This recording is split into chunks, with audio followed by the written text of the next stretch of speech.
we've compared ourselves to something or to someone once in our lives, whether it was good or bad. And most of the time, it's not with bad intention or bad motives, but we have compared ourselves to others. As humans, our lives are like icebergs. The top half of the iceberg is the 10% of our lives where you see all these wonderful, beautiful things that's going on, while the 90% of our lives is below the surface. And that's things that we don't see or choose not to see in people's lives, and that's the disappointment and the rejection and the commitment. We don't see those things.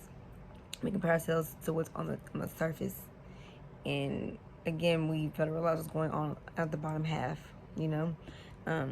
Everyone uses social media, and a lot of that comes from social media because social media only portrays the good things and the happy and the positive, all those things, and we criticize ourselves and we cut ourselves short, and we are hard on ourselves because we feel like we're not keeping up and doing what we're supposed to be doing just because of social media, what society says is right.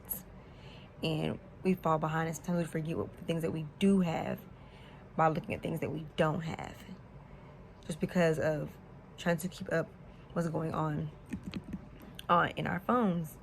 We compare ourselves again by the highlight reels of people's lives, and we look at the struggles and things in our lives and look at the great things in everybody else's, and that causes low self-esteem, and causes anxiety and depression, and a lot of things come from that, to where you're maybe not sleeping or not wanting to be around certain people, or again, you're starting to do things not because you want them done, you're trying to do them so you can keep up, because you feel like, again, society tells you it's what you're supposed to be doing at this age or at this time, and it's not happening for you, and so it causes all these things in your lives when really everything's going how it's supposed to go.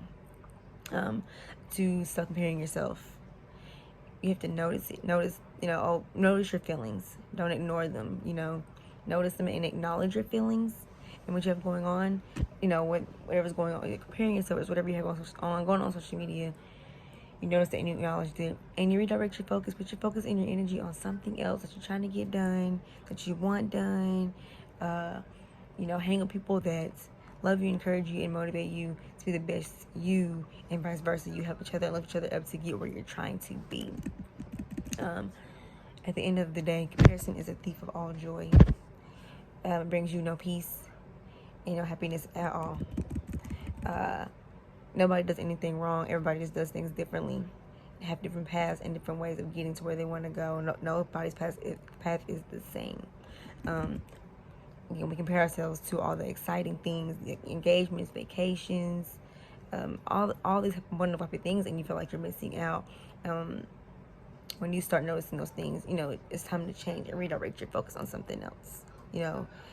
People only share what you want them to see, again, because the 10% is what people want you to see, how they look, what they're wearing, how they're talking, who they're hanging with, and they do not show you the other half.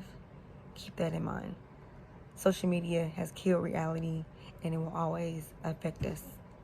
Always. Sometimes it can be difficult to not compare yourself, but it's always best to count your blessings.